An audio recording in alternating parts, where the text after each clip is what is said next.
G'day folks, welcome to another edition of Talking SANFL. My name is Andrew Hayes. This is Daniel Menzel. Let's get straight into it. Round 16 done and dusted. We'll jump into the Iperform insight.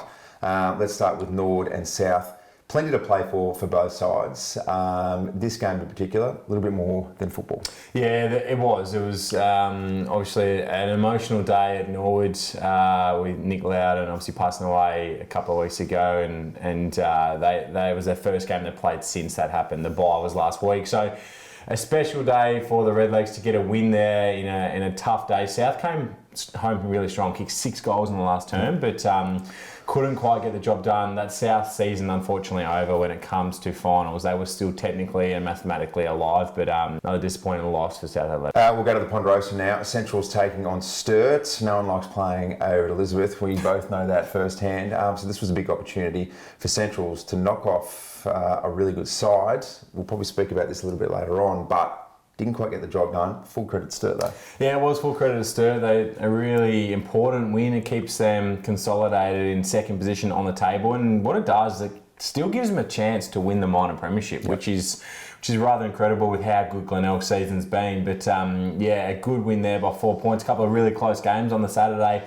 Was finished off with the Port Glenelg game, which was also a really good game. Port Adelaide playing some great footy. We've talked about them this season and their improvement, and they took it up to the Bays, a 9-point loss, 8 goals 9, 57 to 9, 12, 66. The Crows and West Adelaide. This wasn't a surprising result. Pretty one-sided for the Crows. Yeah, it was, although West Adelaide come in and kicked the first 3 goals. Yep. But then from there, it was all Adelaide. They kicked 9 of the next 10 goals to finish the first half, and they've done that this season, the Crows. They have no issue with piling on goals, and they did that again here to convincingly win this game by 38 points.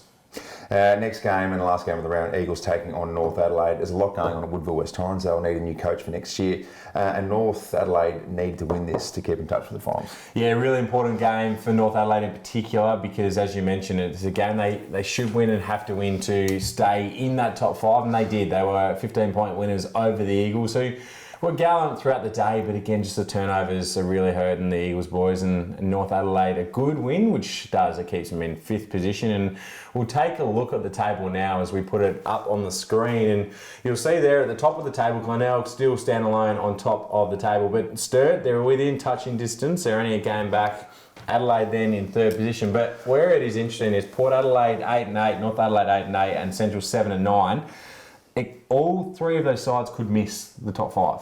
Yep. So Central's take on North Adelaide this week, massive game for both sides, and then Central's take on Port Adelaide the following week.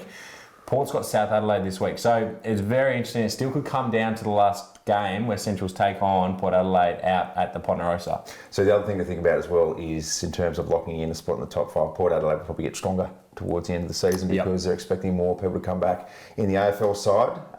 But yeah, you love a race for the 5th spot. It's intriguing, isn't it? Oh, it is. It really is intriguing. And you do, because Port Adelaide, they take on South this week. If they beat them, then that is finals locked up for them. They are in. And then comes down to North Adelaide, who take on Centrals, but then play Sturt the following week. So there is a possibility that if the Dogs beat North Adelaide this week, if they don't, they're done. The Dogs, they can't get past North Adelaide. But if they do, there's a possibility it's going to come down to percentage in the last round of the year, and it might be who loses by less in the last game potentially, which would be rather incredible.